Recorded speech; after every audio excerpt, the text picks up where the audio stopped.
मैं हूं आपके रात का साथी आर्यन और आप देख रहे हैं। Horror satisfy. दोस्तों ये है एपिसोड नंबर 4 और आज की कहानी है सोनिया सिंह की। तो आगे की कहानी उन्हीं की आवाज़ में। रात के करीब 3 बज रहे थे। सड़क के बीच में तेज़ बारिश में मैं काफ़ी देर से ऑटो का इंतज़ार कर रही थी। मेरी माँ अक्सर बोला करती थी कि इस समय से ऑफिस से निकलकर घर आ जाया कर, लेकिन क्या करूँ, हम मीडिया वालों का शेड्यूल होता ही ऐसा है। कितनी भी कोशिश करो समय से निकल ही नहीं पाते। और ये तो फिर भी दिसंबर का महीना है, जब दिन इतना छोटा होता है, कब रात हो जाती है पता ही नहीं चलता। और आज तो वैसे भी एक इम्पॉर्टेंट इंटरव्यू को कवर कर रही थी, तो और लेट हो गई। निकलते निकलते मुझे लगभग 11 बज गए। मैंने माँ को फ़ोन तो कर ही दिया था कि माँ लेट हो जाऊंगी, लेकिन आज ऑटो या बस ना मिलने के चक्कर में मैं ज़्यादा ही लेट हो गई। आज बड़ा डर लग रहा है। एक तो दिसंबर का महीना है, इतनी ठंडी, और ऊपर से बारिश। भला दिसंबर में बारिश होती है? सड़क पर पानी भरा था, इसलिए जो ऑटो आ भी रहे थे, या तो वे पहले से भरे थे या फिर ऑटो वाले जानबूझकर रोक नहीं रहे थे। छाता नहीं था तो मैं बस स्टैंड के ओट में खड़ी हो गई। बार बार घड़ी पर नज़र जा रही थी। ऑटो था कि आने का नाम नहीं ले रहा था, और पता नहीं क्यों उस बस स्टैंड पर मुझे अकेले खड़े खड़े ही डर लग रहा था। वैसे तो मैं भूत प्रेत में विश्वास नहीं करती थी, लेकिन पिछले दिनों एक मर्डर केस की कवरेज के बाद से ही मुझे कुछ अजीब सा महसूस होने लगा, जैसे कोई मेरा पीछा कर रहा है या फिर कोई मेरे साथ बैठा है और साथ ही मेरे कान में कुछ कह रहा है। अभी मैं ये सब सोच ही रही थी कि अचानक दूर से ऑटो आता दिखाई दिया। मैंने ऑटो को हाथ दिया तो ऑटो रुक गया। ये शायद मेरी खुशकिस्मती थी, जिसे दुहाई देके मैं काफ़ी अच्छा महसूस कर रही थी। मैं सीधा ऑटो में फटाफट लपक कर बैठ गई और मैंने ऑटो वाले भैया से सीधा बोला, मुझे मालवीय नगर जाना है। ऑटो वाले ने बिना कुछ जवाब दिए ऑटो चलाना शुरू कर दिया। वैसे तो ऑटो में 3 लोगों के बैठने की जगह होती है, पर पता नहीं क्यों मुझे बैठे बैठे इतना कंजेस्टेड लग रहा था, जैसे 2 लोग और बैठे हैं, लेकिन कोई दिख तो नहीं रहा था और ऑटो वाले की शक्ल भी शीशे में दिख नहीं रही थी। सब कुछ इतना अजीब लग रहा था कि डर के मारे खून सूखने लगा। वैसे तो ऑफिस से मेरा घर कुछ ज़्यादा दूर नहीं था। अगर ट्रैफिक हो तो लगभग 50 मिनट, और अगर नहीं है तो लगभग 20 से 30 मिनट। इसी के अंदर ही मैं आराम से घर पहुंच जाती थी। रास्ता तो वही लग रहा था, ऑटो भी सही रफ्तार में चल रहा था, पर पता नहीं क्यों ऐसा लग रहा था जैसे रास्ता ख़त्म होने का नाम ही नहीं ले रहा है। मैंने घबराते हुए ऑटो वाले से पूछा, भैया और कितना वक्त लगेगा मालवीय नगर आने में? लेकिन ऑटो वाले ने कोई जवाब नहीं दिया। डर के मारे मैं पसीने से तरबतर होने लगी। इतने में मुझे मम्मी की बात याद आ गई कि अगर कभी डर लगे तो हनुमान चालीसा बोलना शुरू कर देना चाहिए। पर पता नहीं क्यों मन में ही हनुमान चालीसा बोलना मैंने शुरू कर दिया, और तभी अचानक ऑटो की स्पीड भी तेज़ हो गई और मुझे लगा जैसे कुछ लोगों की आवाज़ बहुत तेज़ हो गई।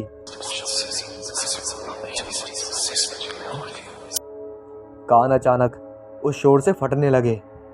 अब मेरा डर चरम सीमा पर पहुंच गया था, क्योंकि मैंने बहुत बार सुना था कि अगर आपके आसपास कोई भूत प्रेत या आत्मा हो और आप भगवान को याद करेंगे तो वह गुस्सा हो जाती हैं और सक्रिय हो जाती हैं। तभी अचानक से ऑटो वाले ने ऑटो रोका, तो मैंने ऑटो वाले से पूछा, अरे भैया यहाँ क्यों रोक दिया? बड़ी फटी सी आवाज़ में ऑटो वाले बोला, मैडम, और सवारियों को भी तो उतरना है। इससे पहले कि मैं कुछ समझ पाती उसने ऑटो फिर चलाना शुरू कर दिया। ऐसा उसने एक बार फिर किया। अब मैं समझ नहीं पा रही थी कि मैं क्या करूं। डर के मारे ना सिर्फ मेरे हाथ पैर सूख रहे थे, बल्कि अब मेरे सिर में भी भयंकर वाला दर्द होने लगा।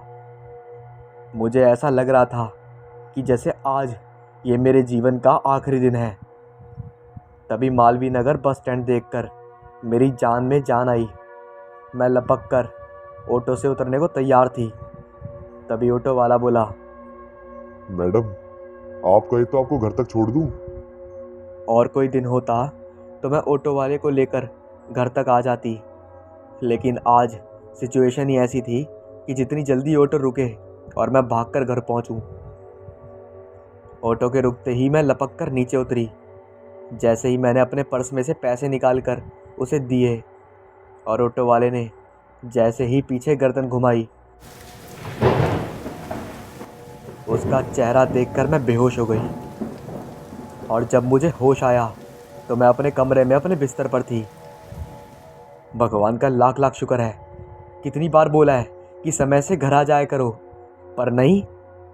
और ये क्या, पूरी रात नींद में बड़बड़ा रही थी, मुझे घर जाना है, मुझे बचा लो, मुझे बचा लो। मेरे पास माँ की बात का कोई जवाब नहीं था, क्योंकि मैं उन्हें सब बताकर बेकार में परेशान नहीं करना चाहती थी। वह तो बाद में पता चला कि मैं वहीं बेहोश होकर गिर गई। तभी पड़ोस के मनोज अंकल ने मुझे देखा और वह मुझे लेकर घर आ गए। मन में बार बार यही सवाल गूंज रहा था कि अगर मनोज अंकल ने मुझे वहाँ नहीं देखा होता और वह मुझे घर लेकर नहीं आते, तो क्या वह ऑटो वाला, मेरा मतलब है उस भूत ने मेरे साथ क्या किया होता? क्या उसने मुझे मार डाला होता या फिर अपनी ही दुनिया में मुझे ले गया होता? खैर, अब मैं बिल्कुल ठीक थी, लेकिन वो रात मेरे जहन में से कभी नहीं निकलती। उस रात जो मैंने चेहरा देखा था, वो बेशक मैंने मम्मी को नहीं बताया, लेकिन मैं इस कहानी के माध्यम से आपको बताना चाहती हूँ। उस इंसान का चेहरा ही नहीं था और साथ में उसकी पूरी स्किन फटी हुई थी, जिसमें से खून बह रहा था, और उसकी गर्दन भी आधी कटी हुई थी, जो सिर्फ बदन के सहारे बस जैसे रखी गई हो। बस अब मैं और नहीं बता सकती, क्योंकि ये सोचते ही मेरे जहन के एक एक बाल कांप जाता है। ये जो अगली कहानी है, ये काफ़ी डरावनी कहानी है, जो कि मायानगर की है, और ये कहानी 2006 की है। रात के लगभग 11 बज रहे थे।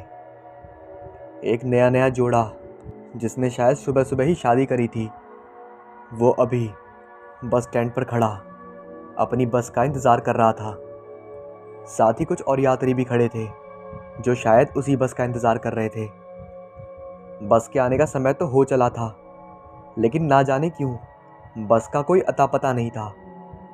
ये बस स्टैंड शहर से थोड़ा दूर था, इसलिए यातायात के साधनों का आने जाने का कोई ठीक समय नहीं था। रात अपने परवान पर चढ़ी थी। धीरे धीरे रात और ज़्यादा काली और अकेली होती गई। आसपास दूर दूर तक सिर्फ जंगल था और डरावने बड़े बड़े पेड़ थे, इसलिए माहौल भी काफ़ी डरावना सा लग रहा था। क्योंकि वो नए नए कपल थे, एक दूसरे से अभी अच्छी तरह से परिचित नहीं थे, इसलिए एक दूसरे से बात भी ना के बराबर ही कर रहे थे। खास तौर से दुल्हन बेहद डरी और घबराई हुई सी लग रही थी। उसने लाल रंग का जोड़ा पहना हुआ था और वह एक बक्से पर बैठी हुई थी, शायद वह बक्सा जिसमें उसके कपड़े रहे होंगे। बस का इंतज़ार करते करते रात के 12 बज गए। नए कपल्स बस एक दूसरे को देखते रहे, लेकिन क्या कहें ये समझ नहीं आ रहा था। वहीं दूसरी तरफ दूसरे यात्री आपस में बात करने में मशगूल थे। पहला यात्री कहता है, लगता है आज भी बस ख़राब हो गई है। इस बस की तो यही समस्या है, पता नहीं क्या बात है, यहाँ आने से पहले हमेशा आधा किलोमीटर पहले ही ख़राब हो जाती है, कभी भी टाइम से आती ही नहीं है। कितना भी कोशिश कर लो कि समय से पहुँच जाएं, पर साला ऐसा संभव ही नहीं हो पाता। दूसरे यात्री ने हाँ में हाँ मिलाते हुए कहा, भैया बिल्कुल सही कह रहे हो, मैं भी कई सालों से यही सब सह रहा हूँ। लेकिन आज तक इस बस को कभी टाइम से आता देखा ही नहीं है। लेकिन यहाँ आते ही एकदम से चलने लगती है और यात्रियों को परेशान करके रख देती है। इंतज़ार करते करते रात के 1 बज गए थे। अब तो घबराहट सी होने लगी, क्योंकि उन पेड़ों की ससराहट और अजीब होने लगी, और साथ में जानवरों की आवाज़ें भी माहौल को डरावना बना रही थी। अब तो यात्री और भी घबरा गए। उनके जहन में ही नहीं आ रहा था कि अब करे तो करे क्या। इतने में कपल्स को हल्की सी ठंड महसूस होने लगी। उसने अपने पति की तरफ देखा और पति से कहा, सुनिए जी, बक्सा खोलकर शॉल निकाल लीजिए और ओढ़कर बैठ जाइए। बस को शायद आने में और वक्त लगेगा। कपल्स ने सिर झुकाकर हाँ में गर्दन हिलाई और बक्सा खोलकर उसमें से शॉल लेकर ओढ़ लिया। थोड़ी देर बाद बस का हॉर्न सुनकर सबके सब खड़े हो गए बस में चढ़ने के लिए। बस आकर रुकी तो उस नवयुवक ने बक्से को उठाना चाहा, लेकिन ये क्या, बक्सा इतना भारी हो गया था जैसे कि कोई इंसान उसके अंदर बैठा हो। उसने दुल्हन को देखकर पूछा, क्या क्या सामान भर कर लाई हो इसमें? लेकर आया था तो ज़्यादा भारी नहीं था, रास्ते में भी कुछ खरीदा नहीं है, तो फिर क्या हो गया? पति को परेशान देखकर दुल्हन बोली, मुझे नहीं पता, मैंने तो बस शॉल निकाला था और कोई भी नया सामान नहीं रखा है।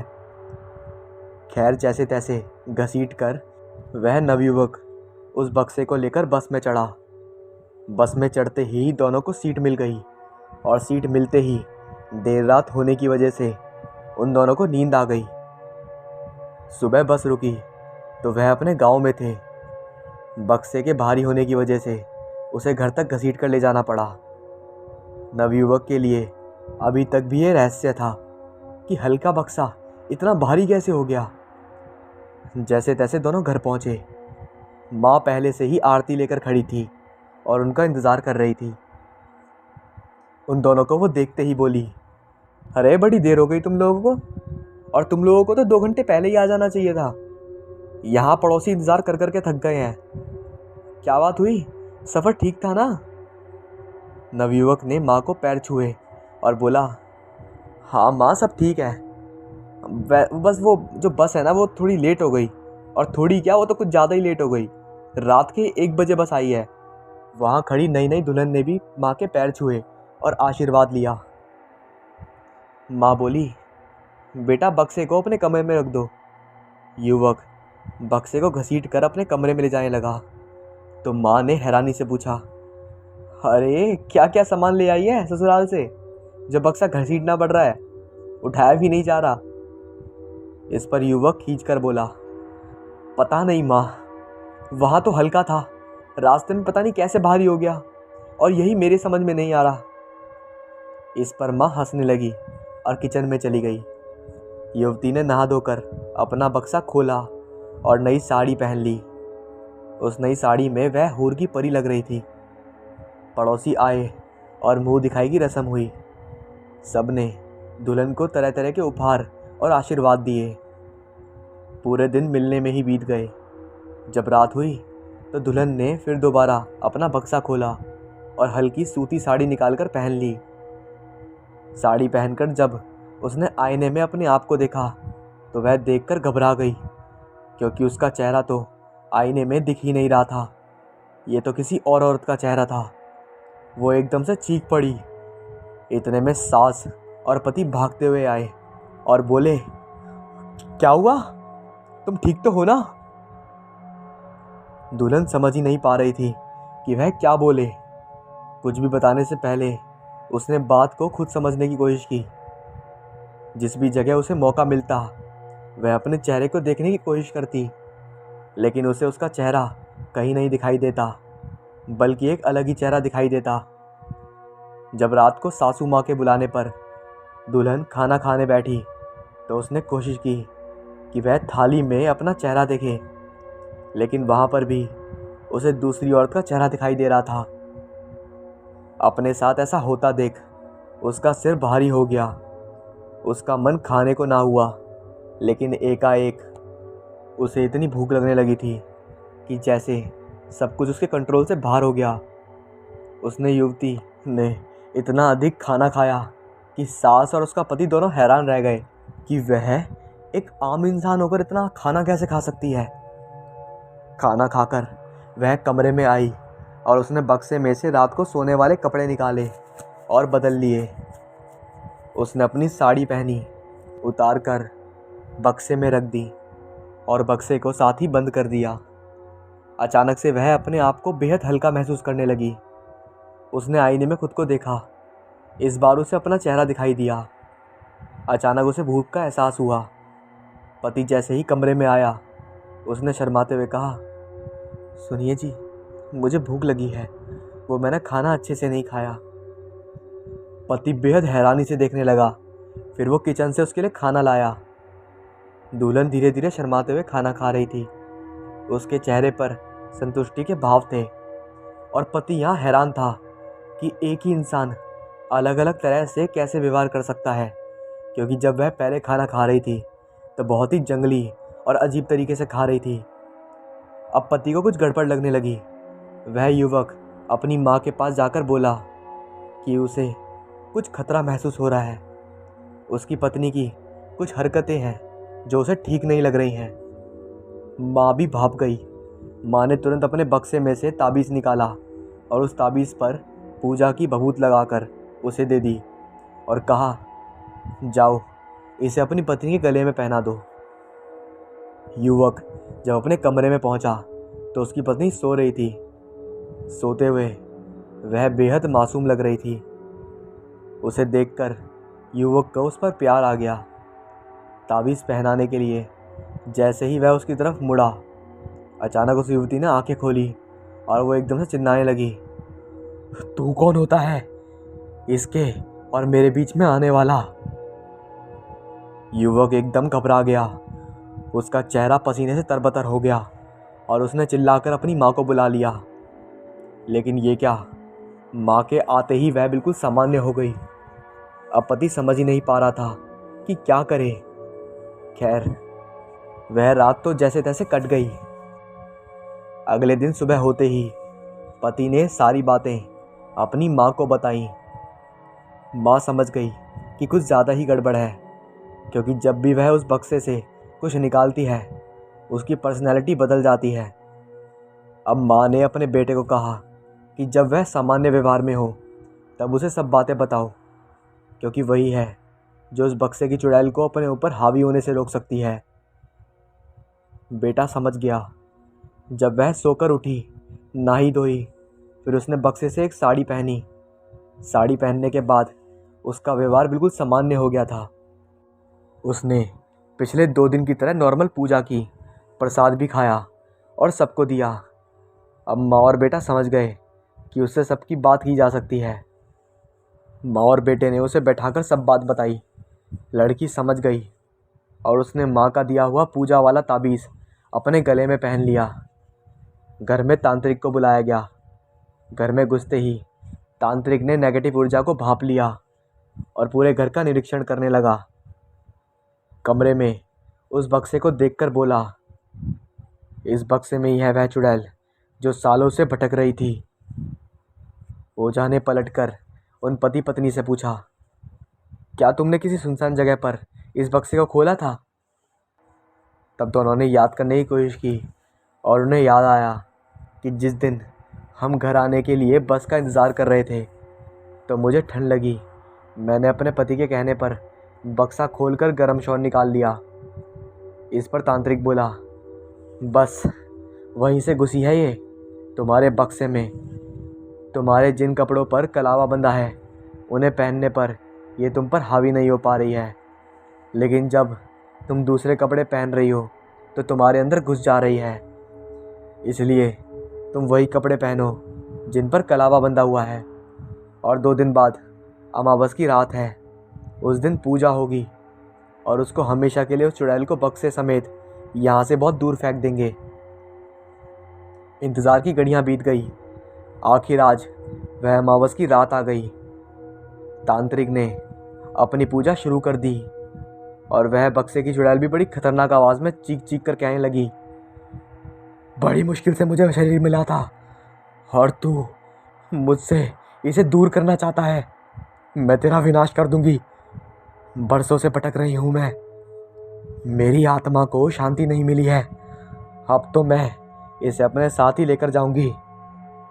इस तरह की आवाज़ सुनकर घर का हर सदस्य थरथर कांपने लगा, लेकिन तांत्रिक ने समझदारी से काम लिया। खैर, पूजा विधि और विधान से हुई और बक्से को पूरी तरह जंजीरों से जकड़ दिया गया। गांव से कई किलोमीटर दूर एक बहुत ऊंची पहाड़ी थी, जहां पर पहुंचना बहुत ही कठिन था। वहां जैसे तैसे खच्चर पर लाद कर इस बक्से को लेकर गया और वहां से दूर खाई में फेंक दिया। तांत्रिक बोला, अब वह चुड़ैल यहाँ से हमेशा के लिए चली गई है। अब अगर कोई उस बक्से को खोलेगा तो वह बक्से की चुड़ैल उसके शरीर में घुस जाएगी।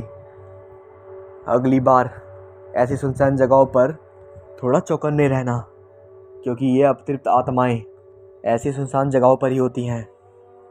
एक बार ये जीवन में आ जाए तो जीवन नरक बना देती हैं, पीछा नहीं छोड़ती आसानी से। और हाँ, अब ये तावीज़ कभी गले से मत उतारना।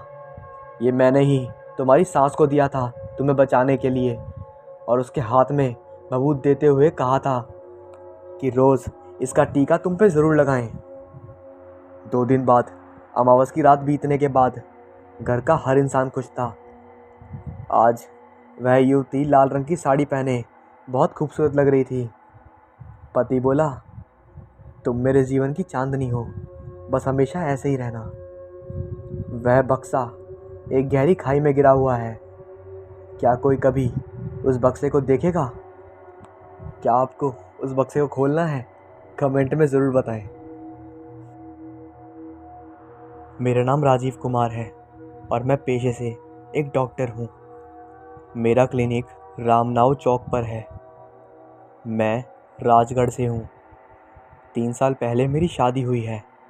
डॉक्टरी का काम अच्छा चल रहा था, इसलिए पैसों की कोई कमी नहीं थी, पर शांत जगह पर रहना चाहता था, इसलिए शहर से थोड़ी दूर घर लिया था।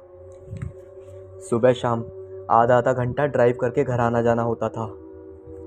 कुल मिला के सब कुछ अच्छा चल रहा था, जब तक उस भयानक चुड़ैल से मेरा सामना नहीं हुआ था। आप सबको बता दूं, मैंने अपने उस भयानक अनुभव के बाद शहर के बाहर स्थित मेरा घर बेच दिया है और मैं अब सिटी में एक फ्लैट में शिफ्ट हो चुका हूँ। एक घटना पिछले साल ही मेरे साथ घटी थी। रात का वक्त था। मैं थका हारा क्लिनिक से 11:30 बजे घर लौट रहा था। तभी अचानक मेरी गाड़ी के सामने एक बकरी आ गई। मैंने ज़ोर से ब्रेक लगा दी। बकरी ने अपना मुंह गाड़ी की तरफ पलटा और मैंने देखा कि बकरी ने मुंह में छोटी सी खोपड़ी दबोच रखी थी। मैं तो दंग रह गया, क्योंकि बकरी कभी ऐसी चीज़ें छूती तक नहीं है। मैंने रिवर्स गियर लगाया और पीछे गाड़ी भगाई। वह बकरी धीरे धीरे बड़ी होने लगी और मेरी रिवर्स में पीछे भागती कार की ओर भागने लगी। डर के मारे मैं बावला हो गया और बच्चों की तरह चीखने लगा। तकरीबन 70 मीटर तक मेरे पीछे भागने के बाद वह बड़ी हुई बकरी ने चुड़ैल का रूप लिया और फिर से मेरी ओर दौड़ने लगी। मुझे मेरी मौत साफ साफ नज़र आ रही थी। फिर भी मैंने डरते डरते हिम्मत जोड़ी और गाड़ी फॉरवर्ड गियर में डाली और एक्सीलेटर पर पैर दबाया। सोचा कि उसे कुचलते हुए आगे निकल जाऊंगा। ये मेरी जान बचाने के लिए बस एक मनगढ़ंत प्रयास था। जब मेरी गाड़ी उस चुड़ैल से टकराई, वह धड़ाम से हवा में उछली और पीछे की ओर गिरी। मैं पागलों की तरह रोता चिल्लाता गाड़ी भगाने लगा। तभी मेरे होश उड़ गए। मेरे कार में मिरर में देखा तो वह चुड़ैल मेरी कार की बैक सीट पर बैठकर मुझे घूर रही थी।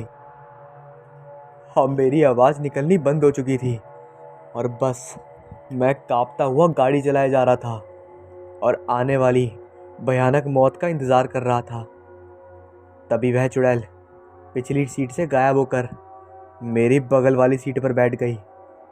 मैं नज़र घुमाकर उसकी ओर देख भी नहीं पा रहा था। मैं पूरी तरह सदमे में था। सीधा सामने की ओर गाड़ी चलाए जा रहा था। मेरा दिल तक बैठ चुका था जब उस डरावनी चुड़ैल ने अपने हाथों से गाड़ी में बैठे बैठे अपना माथा यानी मुंडी शरीर से अलग कर मुझे देने लगी और विकराल आवाज में बोली, ये ले, इसे संभाल के रख। इसे मैं लेने आऊंगी, मैं वापस आऊंगी। अब मैं तकरीबन खुद को मरा हुआ मान चुका था और मैंने जोर से गाड़ी की ब्रेक मार दी। गाड़ी पूरी तरह घूम गई और गाड़ी का दरवाज़ा खोलकर मैं पागल जानवरों की तरह भागने लगा।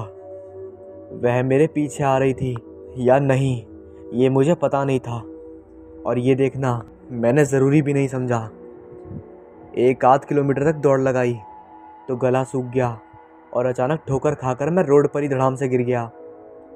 सुबह मैं जब मेरी आँख खुली तो देखा कि मैं अपनी गाड़ी के अंदर था और उसी रोड के किनारे मेरी गाड़ी पार्क की हुई थी और रोड पर लोगों की आवाजाही शुरू हो चुकी थी। रात में मेरे साथ क्या हुआ, अगर मैं किसी से घर पर कहता तो शायद घर के लोग मुझ पर हंसते। दोस्तों, एक काफ़ी खूबसूरत लड़की एक गांव में रहा करती थी। उसका नाम था सोनू। सोनू बहुत सुंदर लड़की थी जो अपने गांव में सुंदरता के लिए मशहूर थी। उसकी उम्र उस समय लगभग 15 साल थी। उस उम्र में वह सिर्फ पढ़ रही थी और अपनी माँ के साथ घर का काम भी किया करती थी। उस लड़की का जीवन काफ़ी खुशहाल चल रहा था, लेकिन तभी इस लड़की से एक खतरनाक गलती हो जाती है। उसे आगे जाकर वो भुगतनी भी पड़ती है। जब अपने साथियों के साथ एक दिन वो पढ़ने जा रही थी तब सोनू के दोस्तों ने कॉलेज के पास पार्क में घूमने की बात कही। ये पार्क कॉलेज से लगभग 2 किलोमीटर पर था। यहाँ पर अक्सर लोग घूमा करते थे। इस पार्क को बने काफ़ी साल बीत चुके थे। ये पार्क लगभग 120 साल पुराना था। इस पार्क में हरे भरे पेड़ जो कि सालों पुराने थे। सोनू के दोस्त सोनू को लेकर इस पार्क में टहलने के लिए आए थे। जब सारे दोस्त टहल रहे होते हैं तब सोनू की नज़र एक पेड़ पर पड़ती है जो कि बहुत अजीब लग रहा था। सोनू के मन में जिज्ञासा हो रही थी कि इस पेड़ को करीब से देखा जाए एक बार, क्योंकि वो बहुत अजीब सा लग रहा था। सोनू उस पेड़ की तरह जाती है और इस पेड़ को देखने और उसकी खूबसूरती को निहारने लग जाती है। इस पेड़ की छाँव में सोनू बैठ जाती है और अपने सभी दोस्तों को वहाँ पर बुला लेती है। कहती है, यहाँ पर अच्छी हवा चल रही है, यहाँ पर आ जाओ सारे। सोनू के सभी दोस्त इस पेड़ की छाँव के नीचे बैठ जाते हैं और आपस में बातें करने लगते हैं। किसी किसी की बात पर सभी दोस्त एक दूसरे को देखकर हंसने भी लगते हैं। जब सोनू अपने दोस्तों की बातों पर हंस रही होती है तभी उसके मुंह में कोई छोटा सा कीड़ा आ जाता है। सोनू का हंसना रुक जाता है और सोनू घिनिया जाती है और उसी पेड़ के नीचे उल्टियाँ करने लगती है। सोनू को उल्टियाँ करता देख उसके सभी दोस्त सोनू को एक पानी की बोतल देते हैं और कुल्ला कर कर अपना मुंह साफ करने के लिए कहते हैं। कुछ देर बाद सोनू पूरी तरह से सही महसूस करने लगती है। सोनू अपने दोस्तों के साथ कॉलेज जाती है, फिर उस घर को रवाना होती है। लेकिन सोनू को यह नहीं पता था कि उस पेड़ पर एक भयानक आत्मा रहती है। इस पार्क के उसी पेड़ पर एक आत्मा कई सालों से रह रही थी, लेकिन कभी उसने किसी को नुकसान नहीं पहुंचाया था। इस भयानक आत्मा को जब बुरा लगा जब सोनू ने इसी पेड़ के नीचे उल्टियाँ की। ये आत्मा इतनी ज़्यादा भड़क जाती है कि सोनू से नफरत करने लग जाती है। सोनू को कुछ दिन का इस बात का एहसास नहीं हो रहा था, लेकिन कुछ और दिन बीतने के बाद सोनू को ऐसा लगने लगा जैसे कोई उसका पीछा कर रहा हो, उसके शरीर पर स्पर्श कर रहा हो। जब इस तरह की घटना सोनू के साथ 1-2 बार हुई तो सोनू ने इस घटना को नज़रअंदाज दिया। सोनू के साथ ये घटना 1-2 बार नहीं, अब लगातार हो रही थी। सोनू इस तरह की घटना को एहसास कर कर डरने लगी थी। जब भी सोनू रात में सोया करती थी तो कभी कभी भयानक सपने आया करते थे। इन सपनों को देखकर अचानक से सोनू की आंखें खुला करती थीं तो उसे काफ़ी डरावनी नींद आया करती थी। जब उसे नींद आया करती थी तो कुछ पुकारने की आवाज़ों का एहसास होता था और कभी उसके सामने कोई परछाई सी आकर चली जाती थी। सोनू इन सभी घटनाओं से बहुत ज़्यादा डर गई थी। जब उसके साथ ये घटनाएं होने लगी तो इसकी जानकारी सोनू ने अपने माता पिता को दी। सोनू के माता पिता ने इस बात को सीरियस लिया और किसी झाड़ फूक वाले बाबा को दिखाया। उस बाबा ने सोनू को देखा और एक खतरनाक आत्मा होने की बात कही और ये भी बताया कि ये आत्मा उस पेड़ से पीछा कर रही है जहाँ पर इस लड़की ने उल्टियाँ की थी। सोनू के माता पिता ने इसका निवारण उस बाबा से पूछा तो बाबा ने बताया इस लड़की का इलाज किया जाएगा लेकिन इसमें बहुत टाइम लगेगा। बाबा ने कहा कि हर तीसरे दिन इस लड़की को मेरे पास लाना पड़ेगा तभी इसका इलाज हो संभव है। बाबा ने अपनी विद्या के ज़रिए इस आत्मा को सोनू से दूर भगा दिया। बाबा ने लड़की को 3 दिन के बाद लाने को कहा। सोनू के माता पिता सोनू को लेकर घर आ जाते हैं। लगभग एक दिन ही सोनू सही से रह पाती है और दूसरे दिन जब सोनू घर में रात को सो रही थी तभी ये आत्मा सोनू के शरीर में घुस जाती है और उसके शरीर पर कब्जा कर लेती है। ये आत्मा सोनू को अंदर से खोखला करने लग जाती है। ये चंडाल आत्मा सोनू के शरीर में करीब 1 बजे के टाइम पर हमला करती है। सोनू लगभग तड़पते तड़पते जोर से चिल्लाने लगती है। सोनू के चिल्लाने पर सोनू के माता पिता भी उठ जाते हैं और सोनू की इस हालत को देखकर काफ़ी घबरा जाते हैं। रात का लगभग 1 बज रहा होता है। जल्दी जल्दी सोनू के पिता एक डॉक्टर को बुलाकर आते हैं। डॉक्टर सोनू को दवाई भी देता है लेकिन सोनू को इन दवाइयों का कोई असर नहीं हो रहा था। सोनू के माता पिता समझ तो चुके थे कि उनकी बच्ची को क्या हुआ है लेकिन कर कुछ नहीं सकते थे क्योंकि रात का 1 बज रहा था, ना ही कोई सवारी थी। जैसे जैसे घंटे बीतते जा रहे थे वैसे वैसे सोनू की हालत ख़राब होती जा रही थी। लगभग 4 बजे के समय सोनू के पिता एक सवारी का इंतज़ाम करते हैं ताकि सोनू को उस बाबा के पास ले जाया जाए। जल्दी जल्दी सोनू को सवारी में बिठाया जाता है। सोनू की हालत इतनी ख़राब हो चुकी थी कि उसका हिलना डुलना भी धीरे धीरे कम होता जा रहा था। सोनू को बाबा तक पहुंचाने के लिए आधा ही रास्ता कटा था तभी सोनू ने अपना दम तोड़ दिया। सोनू से उस आत्मा को बर्दाश्त नहीं किया जा रहा था और उस पीड़ा को बर्दाश्त नहीं कर पा रही थी जो वो आत्मा उसको दे रही थी। उस चंडाल आत्मा ने आखिर एक बच्ची की जान ले ली। 6 साल बाद अर्जुन अपने उस फ्लैट में पहली बार आया जो उसे उसकी कंपनी ने सुविधा के रूप में दिया था। वास्तव में अर्जुन की नई नई नौकरी लगी थी। वो हरियाणा में अपने परिवार छोड़कर शिमला में आ गया था। साल भर से नौकरी की तलाश में भटक रहे अर्जुन को अच्छी नौकरी मिलते ही उसका उदास जीवन खुशियों से खेलने लगा था। कंपनी ने सुविधा के रूप में उसे जो फ्लैट दिया था उस फ्लैट में प्रवेश करते ही अर्जुन के होठों से खुशी से भरी एक आवाज़ निकली, माशाल्लाह कितना सुंदर फ्लैट है। वह भीतरी दरो दीवार तथा फ्लैट में मौजूद हर एक सामान को देखने के बाद बहुत खुश हुआ था। उसके चेहरे पर नौकरी मिल जाने की सुनहरी चमक तो पहले से ही उत्पन्न थी, मगर अब कंपनी की ओर से रहने की सुख सुविधा देखने के बाद उसका चेहरा खुशी से खिल गया था। अपने ज़रूरी सामान से भरा बैग उसने कंधे से उतारकर नीचे रख दिया और फिर आंखें बंद करके एक गहरी सांस छोड़ी। फिर कुछ लम्हों के बाद अर्जुन फ्रेश होने के लिए बाथरूम की ओर प्रस्थान करता है और गुनगुनाते हुए बाथरूम की ओर बढ़ता है।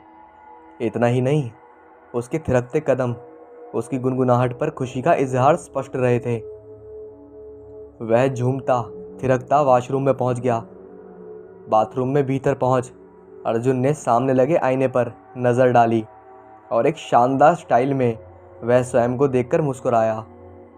फिर जल्द ही वह स्नान की तैयारी के साथ अपने काम में जुट गया। स्नान से निपटने के बाद जब उसने दोबारा खुद को आईने में देखने के लिए नज़र उठाई तो वो चौंक गया। एकाएक उसके चेहरे से उलझन प्रकट हुई, आंखों में प्रश्न उभरा, क्योंकि इस बार आईना देखते हुए अर्जुन ने देखा था कि एक साथ कई दरारें आईने पर पड़ी हुई हैं। आईने पर पड़ी दरारें कुछ इस प्रकार थीं, मानो किसी ने आईने के बीच में जोर से पत्थर मारकर उसे चटकाया हो। मगर अर्जुन ने ऐसी कोई आवाज़ नहीं सुनी थी जिससे वह ये अनुमान कर सके कि आईना पत्थर मारने से ही चटका है। कुछ देर बाद उसने आईने को अपने सही रूप में देखा था, मगर अब आईना बुरी तरह दरारों से भरा उसकी आंखों के सामने था। अर्जुन समझ नहीं पाया था कि आखिर आईने में दरार पड़ी तो पड़ी कैसे। वह उलझा बैठा था इस रहस्य में। आईने पर पड़ी दरारें उसके स्नान के दौरान ही आई थीं। वह लगातार सोच रहा था कि आखिर इस बीच ऐसा क्या हुआ जिसके कारणवश आईने में दरारें पड़ गईं। लाख सोचने के बाद भी उसकी समझ में कुछ नहीं आया तो वह इसी उलझन में फंसा रहकर बाथरूम से बाहर आया। रात के करीब 12 बजे थे। अर्जुन अपने बेड पर लेटा और एक हॉरर स्टोरी पढ़ रहा था। उसके फ्लैट में गहरी खामोशी छाई थी। एकांत में वह पूरे आनंद के साथ हॉरर स्टोरी का आनंद उठा रहा था। स्टोरी पढ़ते पढ़ते उसे काफ़ी रात बीत गई थी। उसने सो जाने के इरादे से सामने लगी वॉल क्लॉक की तरफ दृष्टि उठाई, क्योंकि सुबह 6 बजे उसे अपनी ड्यूटी पर जाने के लिए उठना था। अर्जुन ने जैसे ही वॉल क्लॉक की ओर देखा, उसी समय दीवार पर लगी घड़ी अपनी मजबूती छोड़ते हुए नीचे फर्श पर गिरी। जोर से छन की आवाज़ आई और घड़ी का एकाएक टूटना हो गया। अर्जुन तुरंत बेड से उठा और उसने आगे बढ़कर घड़ी उठाई। वॉल क्लॉक पूरी तरह खराब हो चुकी थी। जैसे तैसे उसने फर्श पर बिखरा घड़ी का कांच समेट कर डस्टबिन में डाला और वापस अपने शयन कक्ष में आ गया। जब वह वापस अपने शयन कक्ष में आया तो उसने देखा कि उसके सारे कपड़े फर्श पर फैले पड़े हैं। ये देख वो पूरी तरह चौंका। उसने झट अनुमान लगा लिया कि अवश्य ही कोई उसके फ्लैट में घुस आया है, कोई चोर। अपने फ्लैट में किसी चोर के घुस आने का अनुमान करते हुए उसने घुर्राटे में एकाएक जोर से पुकारा, कौन है यहाँ? साथ ही वह पूरी वीरता के साथ चोर का मुकाबला करने के लिए खड़ा था। जवाब के रूप में कुछ कदमों की गूंज उसने सुनी।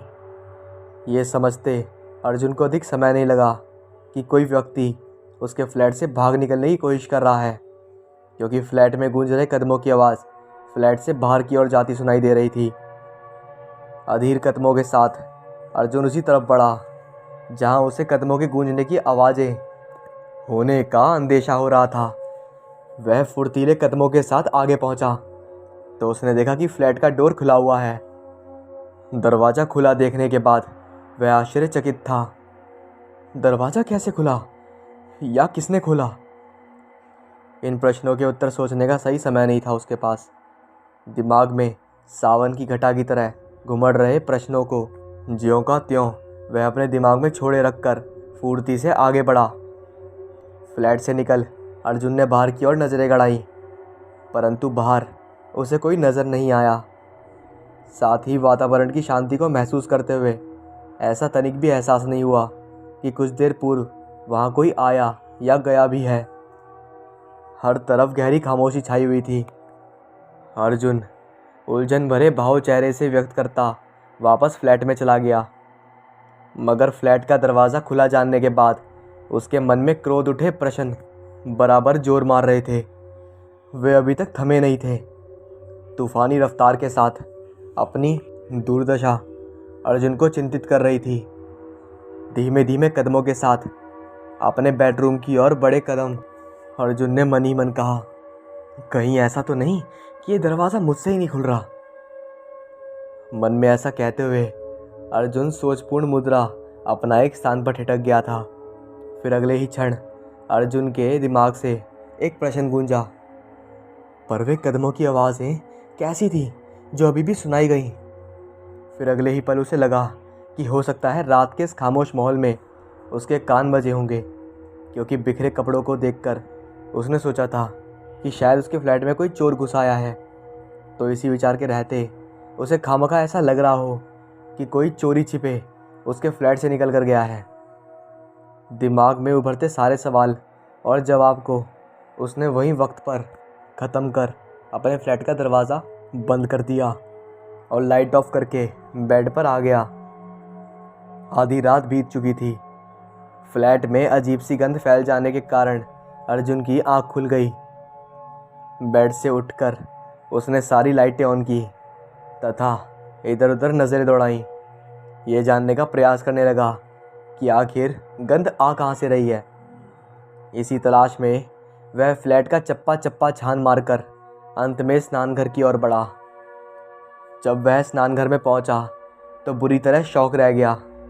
उसकी आंखों में ही नहीं बल्कि चेहरे पर भी खौफ के असीमित भाव उत्पन्न हो गए। अर्जुन अपने स्थान पर खड़ा पत्थर की मूर्ति बन गया था। उसका दिल जोर जोर से धड़क रहा था, किंतु दिमाग सन्नाटे में आकर साए साए करने लगा था, क्योंकि स्नानघर के बीचों बीच खून से सनी एक लड़की की लाश पड़ी थी। लाश का जिस्म सही सलामत था, मगर उसका चेहरा खून से पूरी तरह सना हुआ था। लाश को देखते हुए बात का भली प्रकार आभास होता था कि उसके सर पर वार करके उसकी हत्या की गई है।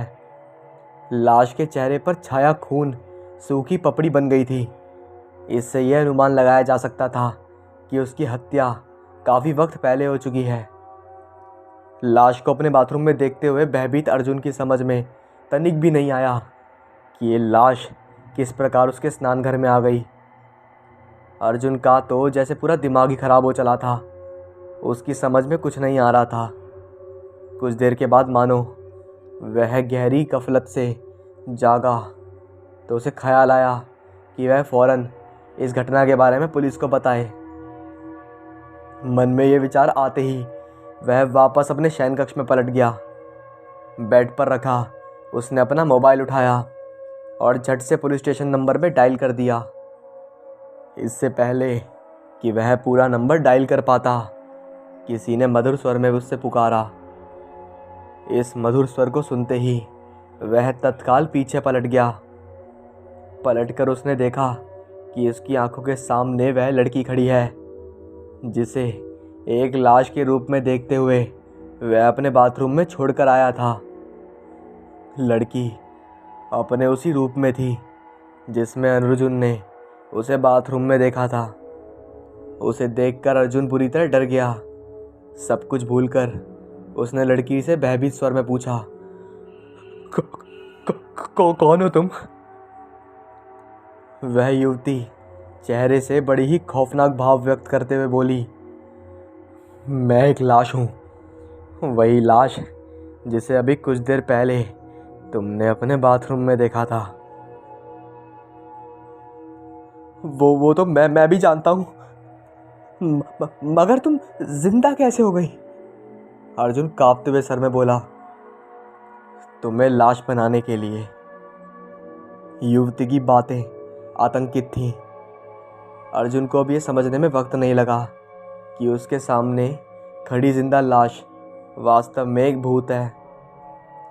अर्जुन थोड़ा संभल कर बोला, मगर तुम मुझे लाश क्यों बनाना चाहती हो? आखिर मेरा क्या कसूर है? तुम्हारा कसूर सिर्फ इतना है कि तुम इस फ्लैट में आकर ठहरे हो। मैंने तुम्हें इस फ्लैट से निकल जाने के लिए कई इशारे दिए।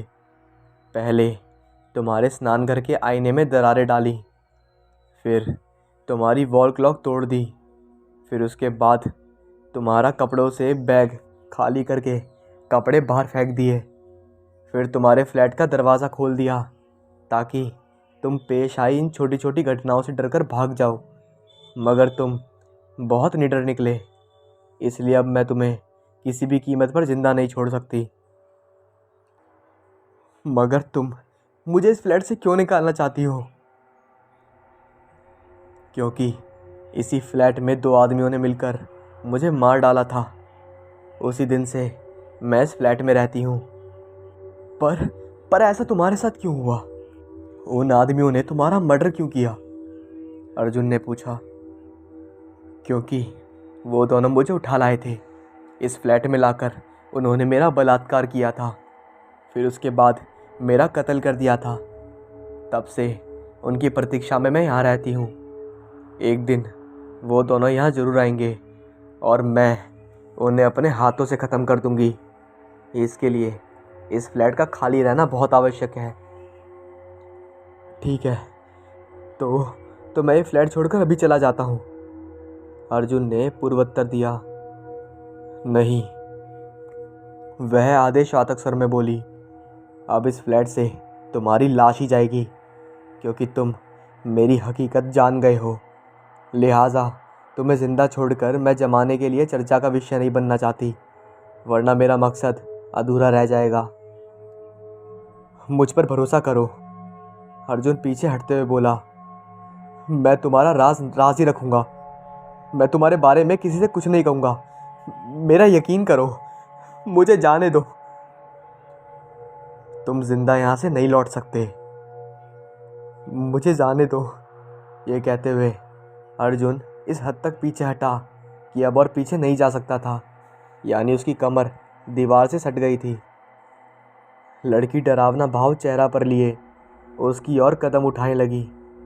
अर्जुन का दिल जोर जोर से धड़कने लगा। आंखों के सामने उसे अपनी मौत नाचती नजर आने लगी। अपने बचाव का उसके पास कोई रास्ता तो रह नहीं गया था। वह किसी भी कीमत पर मरना नहीं चाहता था, मगर उसके ना चाहने पर भी उसकी मौत निरंतर उसकी ओर बढ़ रही थी। अर्जुन हर पल इस सोच में था कि किस सूरत से कोई बचाव का रास्ता सामने आ जाए तो तत्काल स्वयं को इस बेवक्त की मौत से बचा ले। लेकिन उसके सामने सिवाय उसकी मौत के और कुछ भी नहीं था। मौत हर क्षण उसे अपनी आगोश में भर लेने के इरादे से उससे निकटता बढ़ा रही थी। जब वह जिंदा हुई, लाश उससे केवल 4 कदम के फासले पर थी, तो अचानक अर्जुन का स्वर उभरा। वह बोला, ठहर जाओ। मैं मरने से पहले अपने मुंह में गंगा जल की कुछ बूंदें डालना चाहता हूँ। वह युवती ठहर गई और बोली, ठीक है। तभी अर्जुन गंगाजल लेने आगे बढ़ा।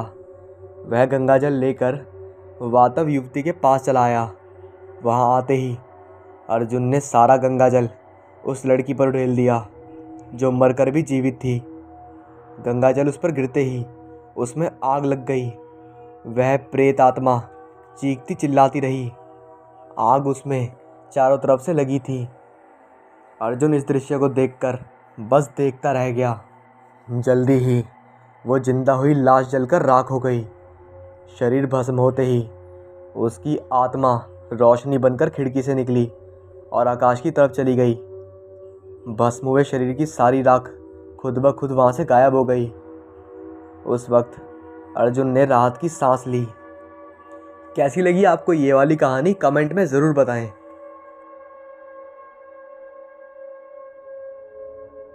मोहित और मोहिनी देहरादून में अकेले रहते थे। पहले मोहिनी अपने सास ससुर के साथ राजकोट में रहती थी, लेकिन मोहित की रेलवे की नौकरी थी।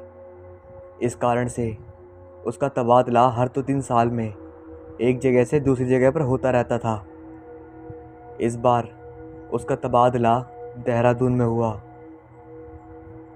मोहित इस वजह से बहुत चिंतित रहता था, क्योंकि उसके माता पिता बूढ़े हो गए थे और चलने फिरने में भी असमर्थ थे। इसलिए वह उन्हें अपने साथ नहीं ले जा सकता था। उसने उनके लिए 24 घंटे के लिए कामवाली रखी थी, जो कि उनका बहुत अच्छे से ध्यान रखती थी। हालांकि वह कामवाली अपनों की तरह ही उनका ध्यान रखती थी, पर फिर भी बेटे बहू की जगह तो कोई ले नहीं सकता। इसलिए उनके माँ बाप को उनकी बहुत याद आती थी। हर 20 से 1 महीने में उनके माँ और बाबूजी का फ़ोन आ ही जाता था कि बेटा मिलने चला आना, तेरी बहुत याद आ रही है। बेटा ज़िंदगी का क्या भरोसा है, कब चले जाए, जब तक सांसें चल रही हैं आते जाते रहा कर। न जाने क्यों तेरे और बहू के यहाँ आ जाने से दिल को बहुत सुकून मिलता है। ये भी लगता है कि अपना कोई है। मोहित बीच बीच में मोहिनी को लेकर माँ बाबूजी से मिलने जाया करता था, ताकि उन्हें भी ये ना लगे कि बेटे को उनकी कभी याद नहीं आती, बस काम वाली के भरोसे ही छोड़ दिया है। सब कुछ ठीक चल रहा था।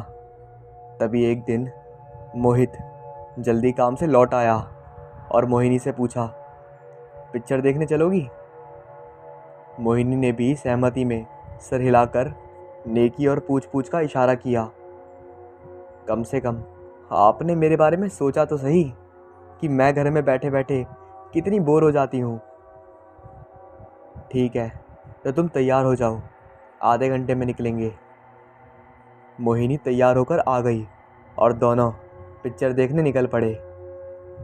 शाम का शो था। जाहिर सी बात है, आते आते रात होने वाली थी। पिक्चर ख़त्म होते ही मोहित ने टैक्सी ली। दोनों उसमें बैठ गए। टैक्सी थोड़ी आगे ही बढ़ी होगी कि अचानक मोहित और मोहिनी ने देखा कि 4 लड़के ज़बरदस्ती एक लड़की को पकड़कर गाड़ी में ले जा रहे हैं।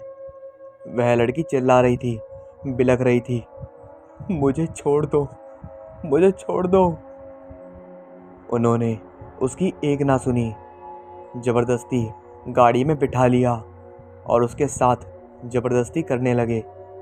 वह मदद के लिए चिल्ला रही थी, कृपया कोई मेरी मदद करो, मैं मुसीबत में हूँ, मुझे बचाओ, भगवान के लिए कोई आओ तो।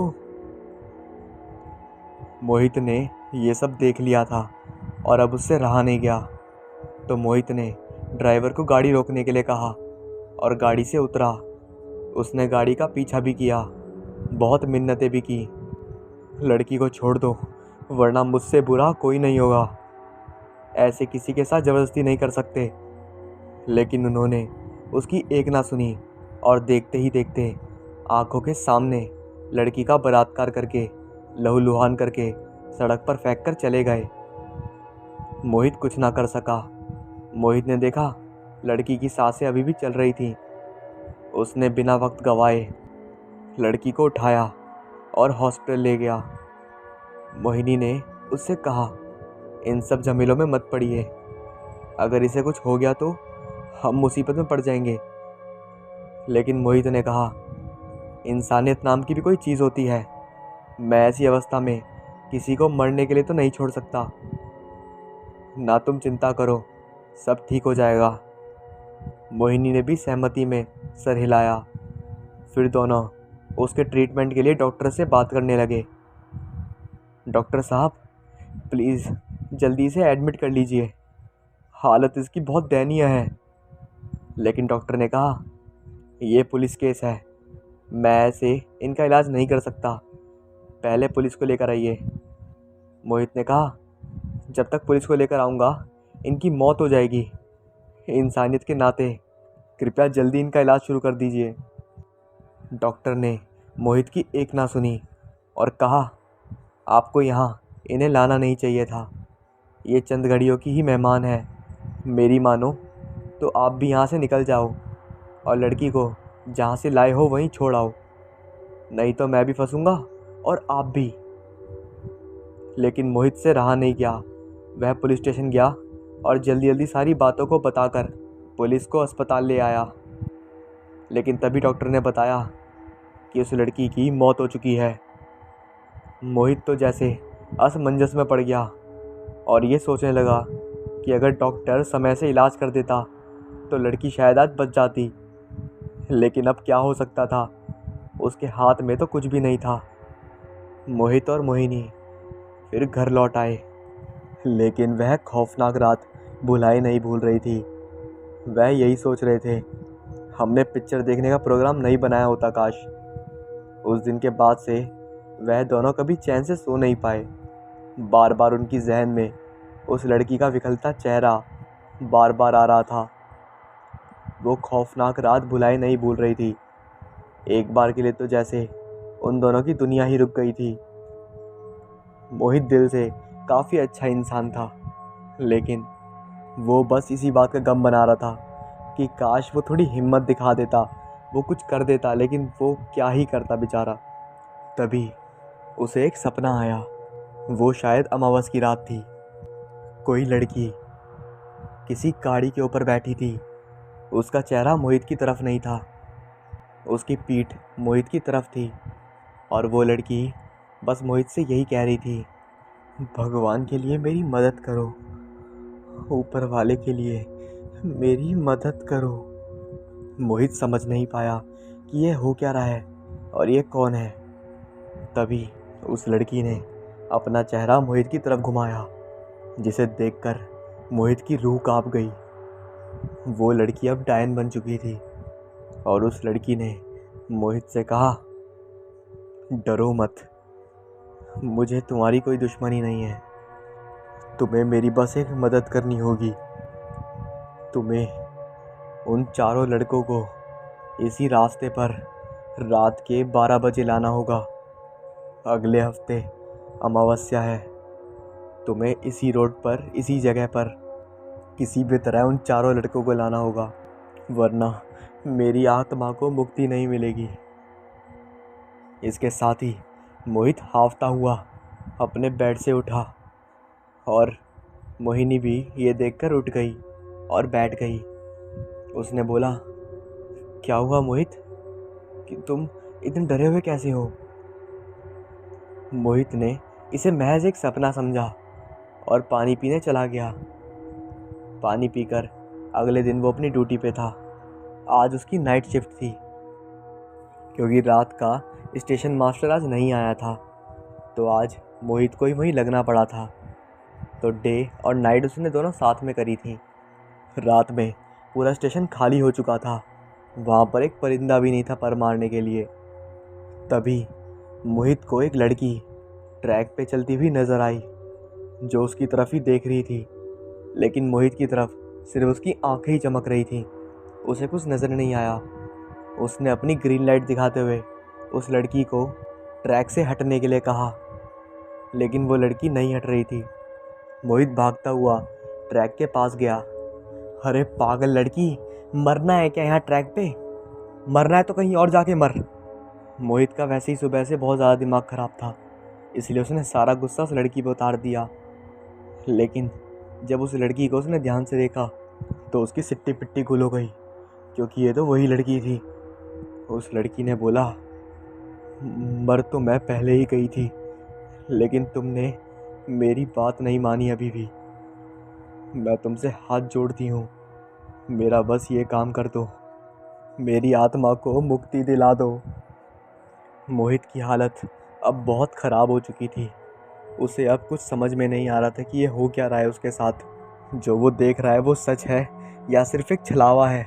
लेकिन फिर भी मोहित ने उस लड़की के साथ वादा करा कि मैं तेरे गुनहगारों को ज़रूर सज़ा दिलाऊंगा, क्योंकि मोहित को खुद काफ़ी दिनों से नींद नहीं आ रही थी सिर्फ इसी वजह से।